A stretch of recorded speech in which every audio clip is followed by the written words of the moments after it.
දැන් කරපු දුන්නේ මෙතුමන්ලා තුන්වෙනි කතාව විතර මොකක්ද කියන්නේ? ලෝකෙක රටක් තියෙනවලු. ඒ රටවල ළමසි ළමයිගේ අයිතිවාසිකම් ටික කඩ වෙනවලු. එතකොට ඒ කඩ වෙන තැනදී අපි අනිත් ළමයට දඬුවම් දෙන්න ඕනේ. මෙයා කියන විදිහට තවත් ළමයිගේ ආරක්ෂාව හදන්න, අයිතිවාසිකම් ටික ආරක්ෂා කරන්න. අපි ඉන්න අනිත් ළමයට දඬුවම් දෙන්න ඕනේ.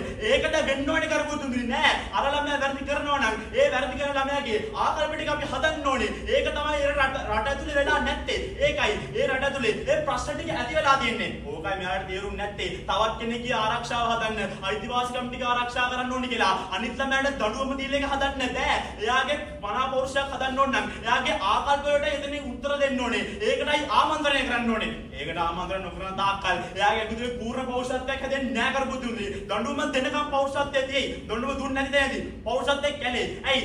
ඒක අදාළ වෙන්නේ නෑ කරපු දුන්නේ. ඒකයි මෙතුමලට මෙච්චර තේරුම් නැත්තේ. අනික මෙතුමලා නායකතුමා මොකද්ද කියන්නේ? නායකතුමා කතා ඇතුලේ ගෙනල්ලා පෙන්නනවා පැහැදිලිව. දැන් ළමයෙක් ගත්තාම පොඩි කාලෙන් හැදෙන ළමයෙක්නේ. අනේ ළමයාට සාධාරණත්වය ගැන කියලා දෙන්න ඕනේ. හොඳ මානසික මට්ටමක් පවත්වාගෙන යන්න ඕනේ. චිත්ත වේග ටික කල්පනාකරන ගැන කියලා දෙන්න ඕනේ. සමානාත්මතාවය ගැන කියලා දෙන්න ඕනේ. මම නෙවෙයි කිව්වේ. මෙතුමලා නායකතුමා. හැබැයි එහෙම කතා කරමු නායකතුමන්ලා කතාවේ දෙවන්න කොහොමද කියන්නේ?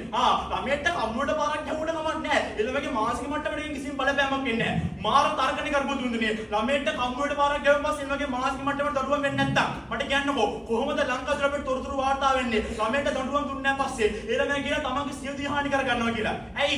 ළමයාගේ පෞරුෂත්වයට, ළමයාගේ මානසික මට්ටමට ඒකෙන් බලපෑමක් එල්ල වෙනවා. මෙයා කියනවා අනේ එහෙම බලපෑමක් එල්ල වෙන්නේ නැති නිසා අපි ළමයට කම්මුවට ගැහුවට ප්‍රශ්නයක් නැහැ කියලා. ගරුපො දුන්නේ අපි සරලව මේ වගේ පැහැදිලිව පදනම් කතා කරන ගෙනල්ලා පෙන්නුවා. පැලස්තර විසඳුම් මේ විවාදන ගේන්න එපා කියලා. දඬුවම කියන්නේ පැලස්තර විසඳුමක් ගරුපො දුන්නේ. යම් කිසි වෙලාවක දඬුවම ක්‍රියාත්මක වෙයි. හැබැයි දඬුවම නැති තැනදී ඒ කියනව කාරණාව ක්‍රියාත්මක වෙන්නේ ගෑ කරපු දුන්නේ. අනික තෙවන්න මොකද්ද කියන්නේ? තෙවන්න විවාද තුලේ බුද්ධ කාලේ සමාජය ගැන මේ විවාදන ගෙනල්ලා පෙන්නුවා. මම බලන් හිටියේ ඒක තමයි පරක්කුනේ කියලා. බුද්ධ කාලේ සමාජය ගැන කතා කරන්නේ ගරුපො දුන්නේ. බුද්ධ කාලේ සමාජය තුලේ නෙවෙයි අපි දැන් ඉන්නේ. දැන් අපි ඉන්නේ ශිෂ්ටාචාර ගත සමාජයක් ඇතුලේ. එතකොට බුද්ධ කාලේ සමාජයේ ප්‍රශ්න වලට උත්තර දුන්න විදියට මේ සමාජ තුලේ වට උත්තර දෙන්න බෑ. දැන් ඉන්නේ තාක්ෂණික මට්ටමත් එක්ක ඉස්සරහට ගිය ළමයි.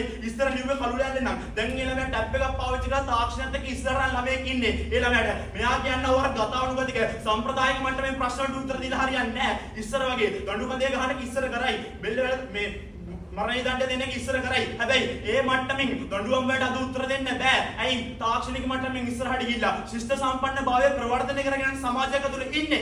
එහෙම සමාජයක තුල උත්තර දෙන්න ඕනේ. එයාගේ ආකල්ප වලට. එහෙනම් ඒ ආකල්ප වලට උත්තර දෙන්න අපි මොකද්ද කරන්න ඕනේ කරපොතුනේ?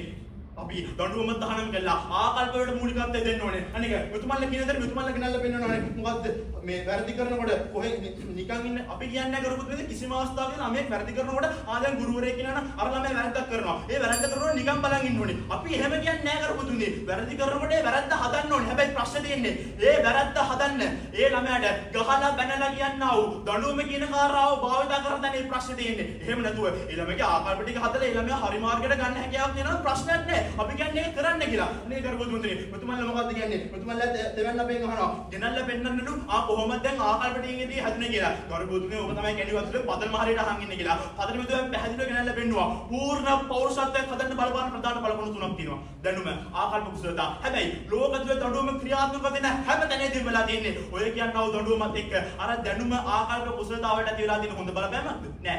ඍණාත්මක බලපෑමක්. එතකොට එහෙම ඍණාත්මක බලපෑමක් නම් ඇති වෙලා තියෙන දඬුවමත් එක්ක ළමයාගේ මානසික මට්ටම දඬුවමත් එක්ක නැති වෙලා යනවා නම් මොනුස්සයාගේ චිත්ත වේග ටික කල්පනාකරණය කරගන්න බැරි ළමයිට යක් නම් හැදෙන්නේ. කෘත්‍රිම පෞරුෂත්ව නිර්මාණය ළමයිට යක් නම් හැදෙන්නේ. ඒක පූර්ණ පෞරුෂත්වයෙන් ඉබිලා මේක නෙවෙයි කරපොතුනේ. එහෙනම් අපි කරන්න ඕනේ මොකද්ද? අර මෙයා කිව්වා වගේ අර ඇතිවන්නා වූ ඍණාත්මක බලපෑම අපි නැති කරන්න ඕනේ. අර දැනුම ආකල්ප කුසලතාවයට ඇතිවන්නා වූ ඍණාත්මක බලපෑම දඬුවම තහනම් කිරීම තුලින් අපිට වළක්වන්න පුළුවන් නම් එතනදීම අපි දකිනවා පූර්ණ පෝෂිත දරුවෙක් හදන්න එතනදී අවස්ථාව ඉවරනවා කියලා. ඒක මෙච්චරලා ගන්නලා පෙන්නුවේ දඬුවම තහනම් කිරීම තමයි ඉවහල් වෙන්නේ කියලා. බොහොම ස්තුතියි.